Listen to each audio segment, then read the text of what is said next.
السلام عليكم.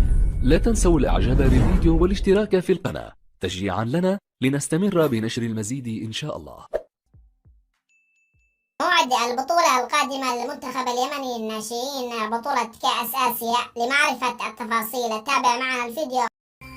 السلام عليكم أخي المشاهد، خلال الفيديو سوف نشارك معك موعد انطلاق بطولة كأس آسيا للناشئين، والتي يشارك فيها المنتخب اليمني الذي تأهل بعد الفوز في جميع مبارياته في التصفيات الآسيوية، والتي لعب فيها في مجموعة تضم المنتخب البنغلاديشي ومنتخب بوتان ومنتخب سنغافورة. وبحسب الموقع الرسمي للاتحاد اليمني لكرة القدم، فإن موعد بطولة كأس آسيا للناشئين هو شهر مايو الموافق شهر 5، وسوف تقام البطولة في دولة تايلاند. وإلى هنا عزيزي المشاهد قد وصلنا إلى نهاية الفيديو. لا تنسى دعم الفيديو بالضغط على زر الإعجاب وكتابة توقعاتك لنسبة نجاح المنتخب.